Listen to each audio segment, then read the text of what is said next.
Bharatiya Janata party ने भोजपुरी गायक और अभिनेता पवन सिंह को पश्चिम बंगाल की आसनसोल लोकसभा सीट से टिकट दिया था। पवन सिंह ने आसनसोल से चुनाव लड़ने में असमर्थता जता दी थी। अब पवन सिंह ने बिहार की काराकाट सीट से चुनाव लड़ने का ऐलान कर दिया। काराकाट सीट बीजेपी की अगुवाई वाले राष्ट्रीय जनतांत्रिक गठबंधन एनडीए में राष्ट्रीय लोक मोर्चा के हिस्से में आई है। इस सीट से आरएलएम प्रमुख उपेंद्र कुशवाहा खुद चुनावी मैदान में है। अब भोजपुरी के पावर स्टार पवन सिंह की एंट्री के बाद ये चर्चा शुरू हो गई है कि वे किसका खेल बिगाड़ेंगे। पवन सिंह भोजपुरी संगीत और फिल्म जगत का बड़ा नाम है और काराकाट सीट का जातीय दोनों गठबंधनों के उम्मीदवार के गणित भी उनके पक्ष में नजर आ रही हैं। काराकाट लोकसभा क्षेत्र में करीब 3 लाख से अधिक सवर्ण और 2.5 लाख कुशवाहा कुर्मी मतदाता हैं। सवर्णों में भी सबसे ज्यादा अधिक तादाद उस राजपूत जाति के मतदाताओं के जिससे पवन सिंह आते हैं। इस लोकसभा क्षेत्र में राजपूत मतदाताओं की तादाद करीब 2 लाख है।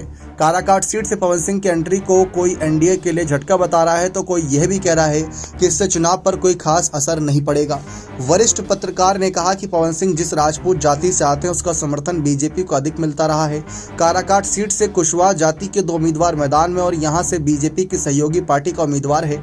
बीजेपी के कोर वोटर सवर्ण अगर पवन सिंह के साथ गए तो इसका सीधा नुकसान उपेंद्र कुशवाहा को होगा।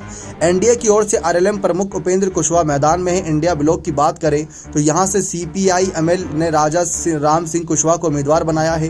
एनडीए और इंडिया दोनों ही गठबंधनों से कुशवाहा जाति के उम्मीदवार चुनाव लड़ रहे हैं। कुशवाहा समाज के 2 उम्मीदवारों की लड़ाई में सवर्ण और गैर कोयरी ओबीसी के साथ ही दलित और महादलित वोटर्स की भूमिका निर्णायक हो गई है। अब राजपूत उम्मीदवार की एंट्री से मुकाबला त्रिकोणीय हो गया है।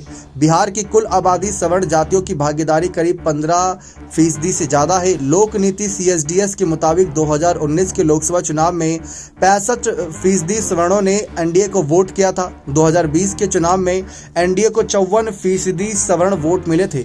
बिहार के चुनावों में जाति एक बड़ा फैक्टर साबित रही है। सियासत और सितारों का पुराना नाता रहा है। भोजपुरी जगत के मनोज तिवारी, दिनेश लाल यादव निरहुआ, रवि किशन जैसे सितारे संसद में है, लेकिन पवन के मामले में हालात अलग हैं। इन तीनों सितारों ने चुनावी जंग तो जीती लेकिन बीजेपी के सिंबल पर कैडर था। मनोज तिवारी सपा, रवि किशन कांग्रेस के टिकट पर चुनाव लड़कर हार का सामना भी करना पड़ा।